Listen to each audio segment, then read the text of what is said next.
What's up, everybody on my A-list? This is my new video where I'm going to be doing it on Lord of the Rings. Now, I was inspired to make this because I was on Jordan Howlett's YouTube channel and whatnot, and I saw his most recent video was talking about She-Hulk, and that's a video I made as well too, but I made it short, and I realized I wanted to expand upon it. And then I come to the conclusion that I tend not to expand upon the things I've already made. Like, if I do, it will take a while for me to actually make the full part for it. And by a while, I mean months. And sometimes I'll make like multiple videos and whatnot. But sometimes I don't. Like this one. This is a video I should have been made. Cheese in the Trap.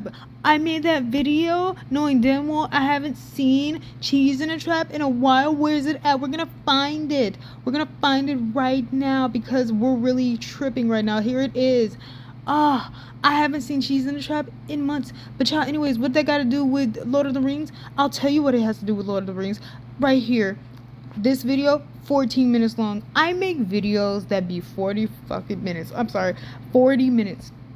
I make videos that are 40 minutes to 2 hours long, and I made this 14 minutes because I was on a very important part of the Fellowship of the Ring. Oh yeah, that's the movie we're going to be talking about. That's the movie I fully completed. I'm on the second movie right now. I'm in the middle of it. I'm not completed with it yet, but anyways, I recently finished Fellowship of the Ring, and we're going to be talking about it. Okay, honey? Okay, let's get it.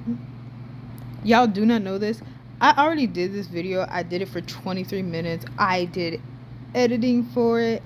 I had done basically all my pictures for it. Lazy ass. I know I should have done gifs for it and whatnot. The reason why I redid it was because I was too slow with it. I was just like 23 minutes. I'm not even on the part where they were in that cave and whatnot. Like, you know, the House of the Dwarfs. Like, I'm not even on that part, and that's the middle of the movie. In fact, it's not even the middle of the movie. Like, that's how long this movie is. I wasn't even past the first part, so I was just like, I'm taking too damn long. Let me just go ahead and redo this. 23 minutes wiped away, so I'm doing it again, and I'm gonna do it quicker, and I'm gonna try to explain all of it in a coherent way. Because I do tend to talk fast, but somehow stumble across my words. Like, how? Where's the balance? Can you explain that to me? Where's the balance? I don't know where it is. The Fellowship of the Ring, oh my gosh, I don't know why I paused, started off with the narration of Galadriel. She is an elf. She is, quote unquote, the Witch of the Wood. She is a very powerful being who our main character will meet sometime in the movie. I think in the middle of the movie, at the end of the movie and whatnot, around that time and whatnot. But yes, she's very important, and in Rings of Power, she is the main character for when she was younger. Anyways, let's get to it. Now we're going to talk about the Sauron War. At the beginning of this movie, it focuses on the Sauron War. I can't say it right. Where we have the King Isildur, the one of men, and Elrond, who is a general, I think. He's an elf as well. I'm going to show you who both these people are. Isildur, former king, no longer alive. Elrond, former general. I would say general just to say it. I don't think they have military rank like that talking with, but I just say it because it just feels like it makes sense. Or just knight. I could just say knight. Elf, still alive. This art is very good. This battle was incredibly difficult, and who they are fighting is Sauron. Now, with Sauron, I still to this day do not know exactly what he is. I don't think he's an elf. I don't think he's a human, and I definitely don't think he's a dwarf. I don't know what Sauron is. He is a being. He is an anomaly. He basically is too dangerous to be in this world still. So they had to take him out. How they took him out was Isildur cut off his fingers. On one of his fingers was the ring. Now, what's so important about rings in this world? I will tell you. In the world of the Lord of the Rings, each faction, dwarf, elf, and man, were gifted with rings. There's 3 that went to the elves, 7 that went to the dwarves, and 9 that went to the humans, or the race of man. They were all gifted with these rings. Now, there was one more ring that belonged to this being, Sauron, a wretched individual. This ring had the power to corrupt anybody that wore it, right? He is a very evil being. The ring itself is extraordinarily powerful. I would say it's basically as powerful as he is. He put some of his power into this ring. Now, why is that important? Why it's important? Because of Isildur. Isildur was the one that cut it off of Mr. Sauron's fingers. Isildur was the one that got to wear it, or not really wear it, but have it, right? The issue is that this ring is evil, so he can't keep it. He gotta go to where it was created. It was created on the mountain of, I want to say Mordor, but I don't think I'm gonna get it right. Basically, it was created inside of a mountain, lava pit, whatnot, and by Sauron and whatnot. It's evil. That's the only way it can be destroyed, is if you throw it into the pit of lava. It will, I will say, melt or conjoin with it, and it'll be gone. Destroy it where it was born or created. So Isildur didn't want to do that shit. He wanted to keep it. He saw great power. It had the potential to help his whole land of men, to help the world, help the future and whatnot. So he was just like, no, why would I give it up? Now they say or mention something about, the race of men being very weak to the power of the ring because of their greed and whatnot, or their something along those lines. I feel as such, just very weak to this ring and whatnot. Elrond was up there saying like, hey, you gotta throw it in, and Isildur was just like, nah, I ain't gonna do that. I don't want to do all that. And so he bit the dust. The ring betrayed him. I can't tell you exactly why, but the ring betrayed him, and so he died, arrows in his back and whatnot. He wore it. He disappeared for a bit. He left. And then he ended up in a place where it's just like, damn, he got shot. It was obvious, and then all that. Then the ring had went into the waters deep down below, and then ended up in a cave where an individual, this one, so to speak, had gotten a hold of it. Now, he didn't always look like this. He used to look like this. A hobbit. A normal looking hobbit. The power of the ring is so corrupting, so menacing, so malevolent. It can turn what looks like a healthy, normal little person into this creature. It just looks gross, right? So it's been corrupting him for 500 years, right? And this is not to say, oh, it's because he's a hobbit, he can live up to 500 years. No, I don't think they can live up to 500 years. And I'm gonna tell you what a hobbit actually is. But y'all, anyways, yeah, it did this to him. He's, oh my gosh, like I can't even say the words for it. You're supposed to pity him because he looks horrible. So yeah, now stumbling across this ring on his journey and just a random adventure and whatnot was Bilbo Baggins. He had stumbled across this ring inside of a cave, and he had chosen to pick it up, and he has had it for years. I think he picked it up around this time. I've not seen the Hobbit movie, so I don't truly know. However, I'm guessing that he picked up the ring when he was this age. I didn't put a number down, but he looks younger than this, so I'm guessing he was around like 30 or something. I don't know. Now going forward, we find Bilbo writing in his journal about the world around him, about his life, about the hobbits. Now what a hobbit is exactly, it is resembling a man. It's of men, if I can say that correctly. It resembles a man. They resemble a man. They're small like dwarves, and they are connected to nature like elves.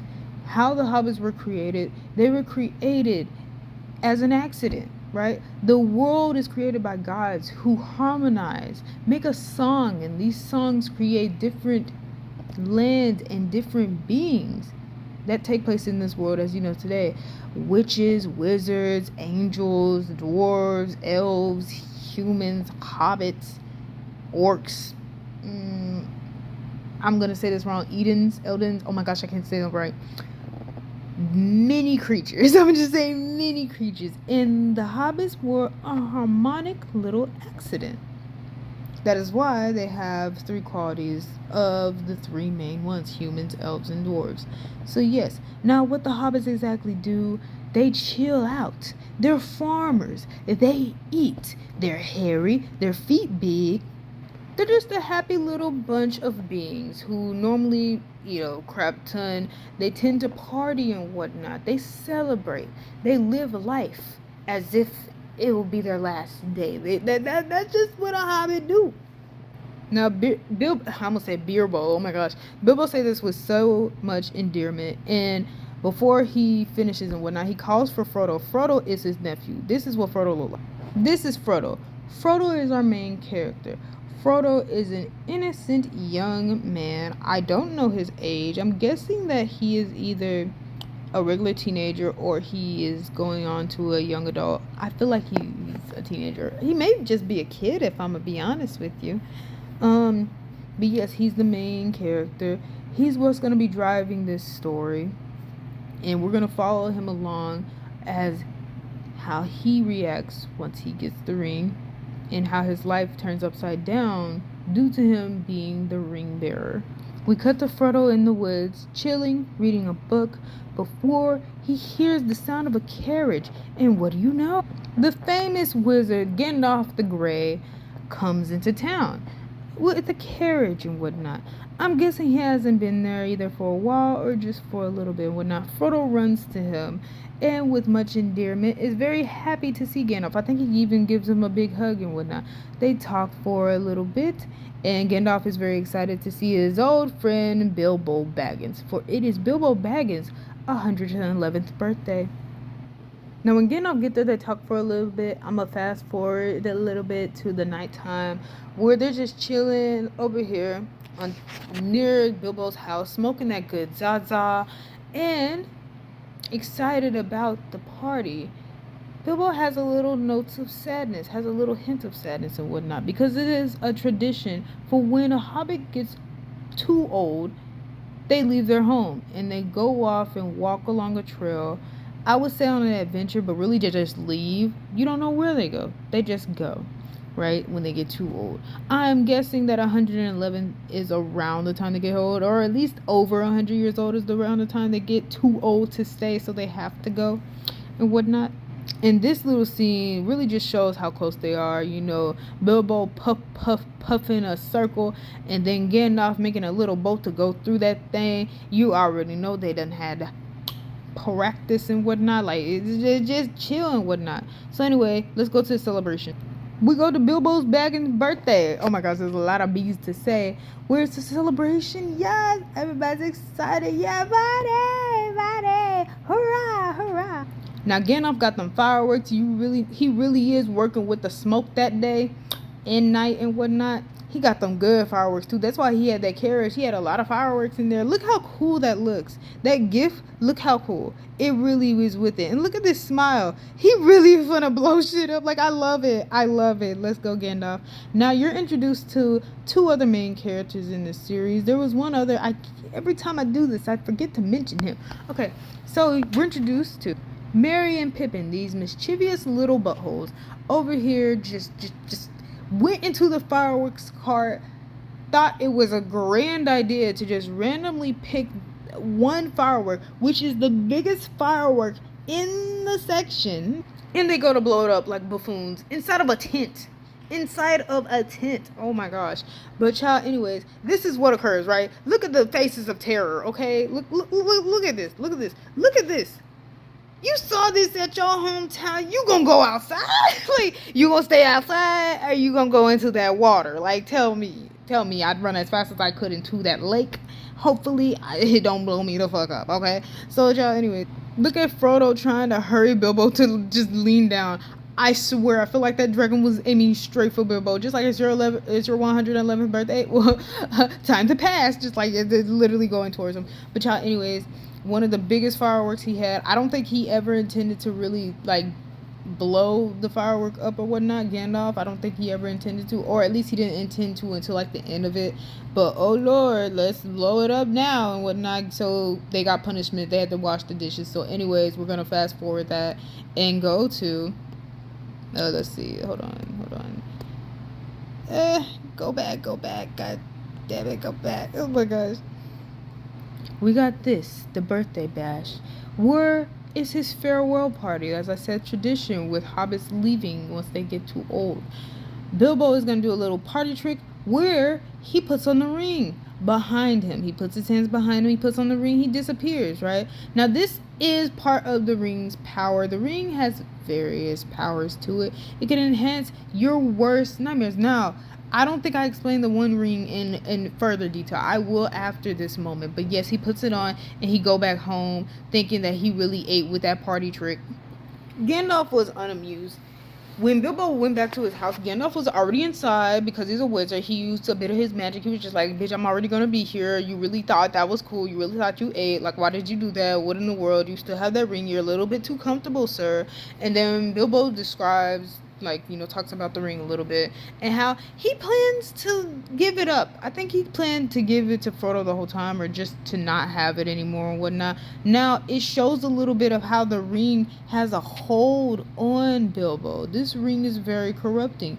Bilbo does not want to separate from it, for the ring was also prolonging his life. Like, well, that and making him look younger than he actually is. After he gets rid of the ring, he literally starts aging, looking a little bit older and whatnot, or just a lot of bit older, if I'm gonna be honest with you, and looking like he just decrepit, little bit, but anyways, he's obsessed with this ring. He almost growls at Gandalf about this ring, being like, oh yeah, it's my ring and whatnot. He even accuses Gandalf of wanting this ring. And I'm not going to show the clip. In my last recording, I showed this clip and I thought, oh my gosh, I might get copyrighted for this. And I might. But still, it basically has it to where he accuses Gandalf of wanting the ring for himself. And Gandalf towers over him, showing a big shadow, being like, hey, do not take me as some fool, or do not take my kindness as something weird or just misleading or whatnot. I'm trying to help you. And you know, Bilbo backs off a bit because Gandalf had to show him that black Air Force energy. Like, you know, they had to show him that shadow and shit.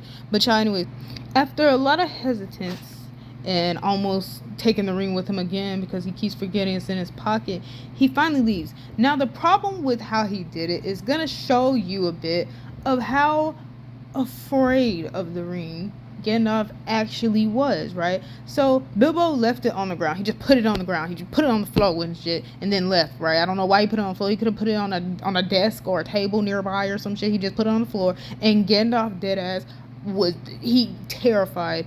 He tried to pick up the ring. He bent down at everything. That ring showed this thing, the Eye of Mordor. This creepy ass eye. It showed this. This is the Eye of Sauron, bro.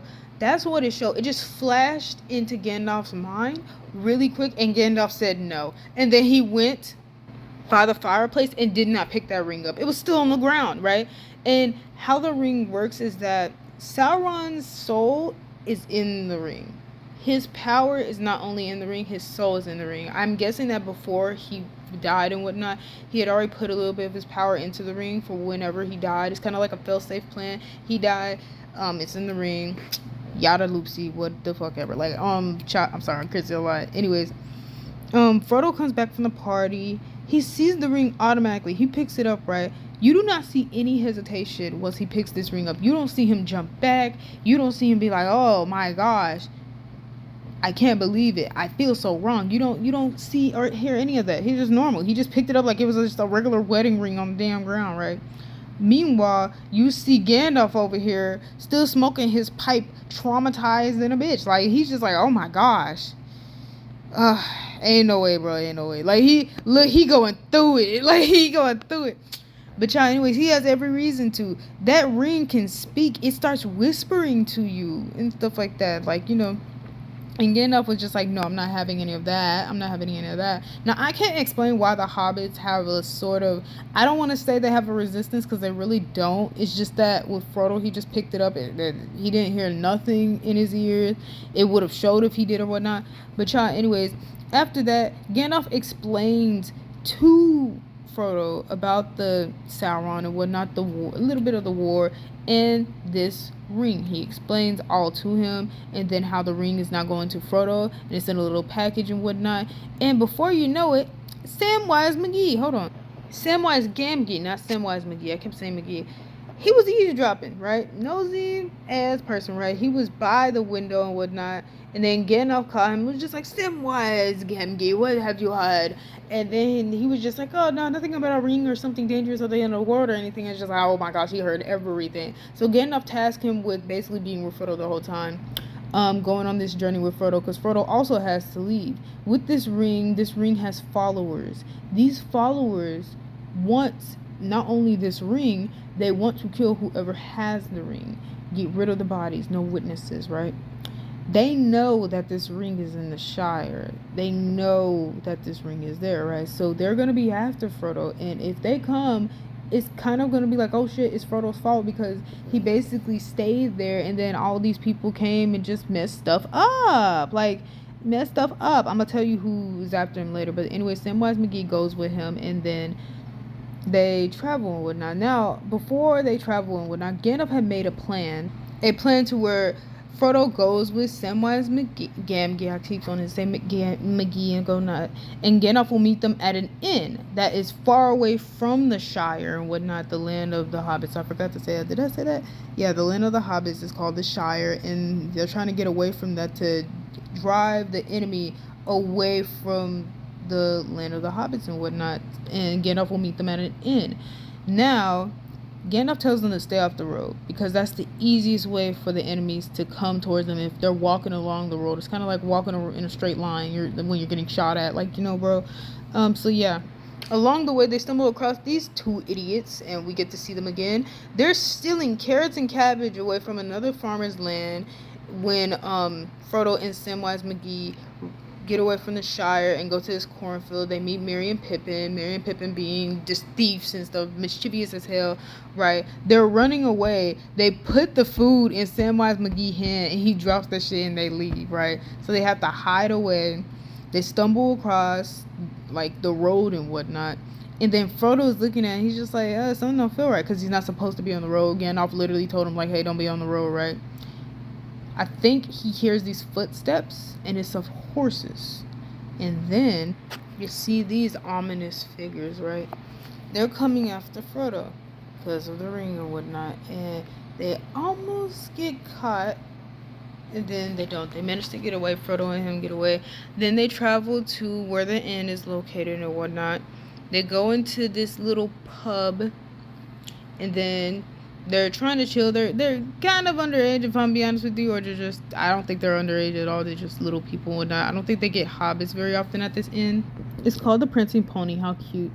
So they stumble across this inn and whatnot, and Frodo has to be careful, okay? Because not only is there enemies after him and he knows nothing about them, there's also people that could also be after him as well, regular people, because he's already seen shadowy figures. What's not to have when it comes to like other enemies as well. Could be men as well too, right? Now what he doesn't know was Gandalf basically made kind of like a plan B, or just, you know, was gonna have this man on the way with him anyway. Strider, a man in the corner, is looking at Frodo and the hobbits while they're there in this loud pub and whatnot. And I like this art. I really like this art. This is how he looked in the movie. Kind of looked fine, if I'm being honest. I was peeping that while I was watching the movie. I was just like, okay, he looked kind of fine with that cloak and that chin. But child, anyway, I need to stop. Something had occurred, and then he had basically got Frodo. Oh, no. Something had occurred, and then Frodo was bumped into, and then the ring flew off out of, I think it was around his neck or out of his pocket, and then it went onto Frodo's finger, and then Frodo immediately disappeared, right? And then as he was trying to go away for a bit, Strider grabbed him and then brought him up into a room and was just like, oh yeah, you know, nice party trick or whatnot, like, you know, all that. And then Frodo didn't know. Frodo was like nervous and shit, scared as fuck, understandable, because of the stranger danger and whatnot. Then he reveals himself to already know who Frodo is and to already know who he's supposed to help and whatnot. And he already knows who's after them and whatnot. I think, did he tell them or did somebody else tell them, right? I don't know. I'm gonna just straight up tell you who they are, okay? I'm gonna just straight up say it. I'm sorry, I went quiet for a second. They're orcs. They are orcs. This is what they look like in the Lord of the Rings trilogy and whatnot. Orcs are elves. They are elves, mutilated elves, mutated elves, tortured elves. That is what they are. And the one who wants the ring so badly recently in the Fellowship of the Ring are the ones who are breeding different versions of them. They were making, was it ogre and orc hybrids? Goblin and orc hybrids. They're making goblin and orc hybrids. There's also goblins in this world, by the way. I forgot to say. Goblin and orc hybrids, right? But that's what orcs are. They're just elves that are tortured and mutilated until they no longer look like elves. So yeah, that's who after Frodo and them. And when Frodo and them are with Strider in this hotel, the orcs end up going to this other side of the hotel in another room, and they basically grab their swords and stab the kid repeatedly, not even knowing that it is not Frodo and the other hobbits. Okay, so they had every intention to kill this dude. They don't even, they want the ring, but they don't want the one that's bearing the ring. Okay, so yeah, I like how this, I really like how this art looks. So they head off and whatnot. Oh, this is an older cartoon. Wow. Head off and whatnot. They're heading off to the elves, if I'm being honest with you. Something happens, and Frodo gets stabbed, right? By a sword to where it is just, it's lethal. But it doesn't kill him automatically. No, he's put into this state to where his eyes go milky and his soul is about to leave his body, right? So then an elven woman, I can't pull up a picture because I don't remember her name, but basically Strider's in love with this elven woman, and they were gonna marry, and she was gonna give up her immortality for him, right? So child, anyways, she had rode on horseback. There she goes. Her name's Arwen. She is such a babe. She rides on horseback with Frodo, who is half dead, and she's going to the elves. She's an elf. She can control a bit of nature too. They are very connected with nature, very one with nature. She chants a spell, and then a gush of water from a lake goes and washes away the orcs on horseback, right? Now they may not be orcs on horseback, they may be something else, but I feel like they were horse on, like, not horse on horseback, orcs on horseback. So yeah, now Frodo finna die, right? And then he goes into this state of just out of this worldness. He literally is just no longer there, no more mentally. And then he awakens in the land of Rivendell, the land of the elves. He is healed. He still hurts a little bit with his shoulder and whatnot. The wound's not gonna completely heal, as Elrond said it, the elf from earlier. Yes, the general elf and whatnot. However, he is healed. He is okay. And then he sees somebody else there. He sees Bilbo. Bilbo in Rivendell. Bilbo had traveled. Now, if you guys don't know how far away Rivendell is, oh my gosh, we went from the Shire, then we went to the Prancing Pony, the inn, and then we had to travel some more to the woods to where Arwen was, and then we finally get to the land of the elves. It's far away. Bilbo walked far away, okay? He walked a long way, okay?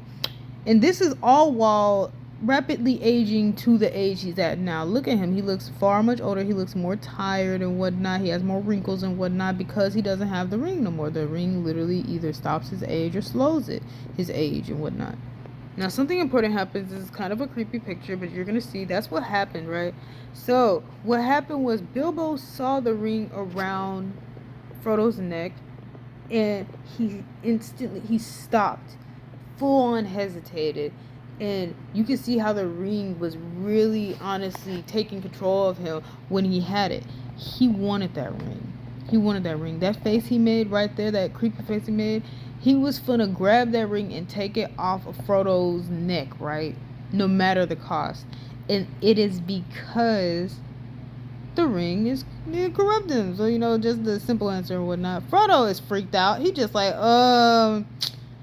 what's wrong with you, uncle? What you doing and whatnot? So after the uncle collected himself, he had gifted Frodo with a sword. His sword is an elven sword, and he gifted him with a shirt that is very light, but the the outer side is like very like, you know, tough and whatnot. It's made out of dragon scales, I think he said. Now, before this, Gandalf was there right by his bedside and whatnot, as well as Samwise McGee, Merry, and Pippin as well. As Frodo was talking with Bilbo, Gandalf talks with Elrond about everything and whatnot. Gandalf talks about how the burden shouldn't really be put on Frodo and whatnot, how he shouldn't really even have ever been coming across this ring at all, how he should have like never had this faith and whatnot. I don't know why I keep like the stumbling and whatnot. Everyone just like he has it, so he gonna have to deal with it anyway, child. Anyways, but yeah, they talk about it. And they talk about a man of very importance. Strider is of very importance. We did not know who Strider was. We did not know exactly what his real name was, because Strider is definitely not his real name. We did not know what importance this man had to all of this, right? We didn't know, right? He's very important to the race of men, though, because Strider is Aragorn, descendant of Isildur, heir to the throne of the kingdom Numenor, race of men and whatnot. So he is very important. If you did not know, as I said earlier, Isildur is the one who cut off Sauron's fingers and won the war. He is also the one that was betrayed by the ring, the very ring he tried to keep for himself and himself alone. Aragorn's the future, and one who will go on this grand journey with Frodo. Fast forwarding a bit, we have the Council of Elrond right here, the general and whatnot. I keep saying general, but I think he's the ruler of Rivendell. I don't really know, but anyways, we have this council where we have the races of men, dwarves, and elves all coming together to talk about the One Ring, as the Hobbit Frodo puts it into the middle, and they discuss everything about it.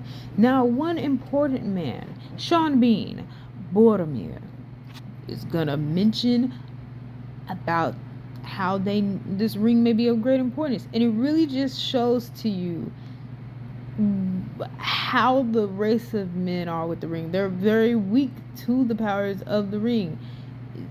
Really, you have to have a very strong will to resist this ring, goddammit.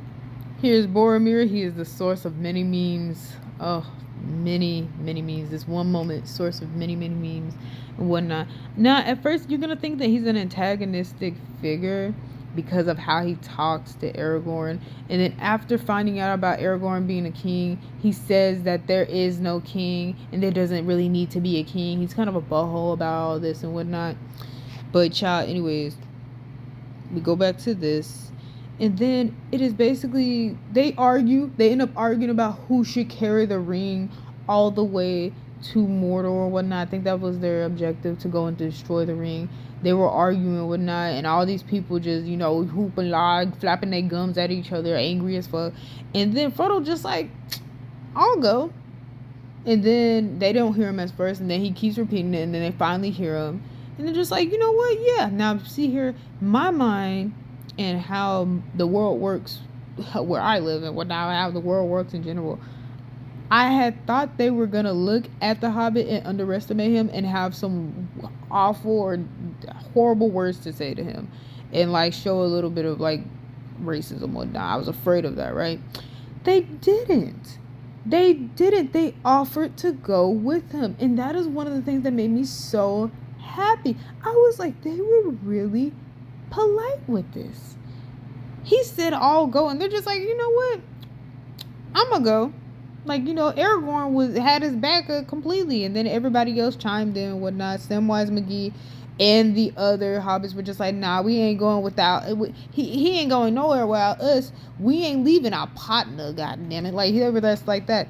And then it formed the Fellowship of the Ring, and Frodo as the ring bearer. So yeah, that's gonna be it for part 1.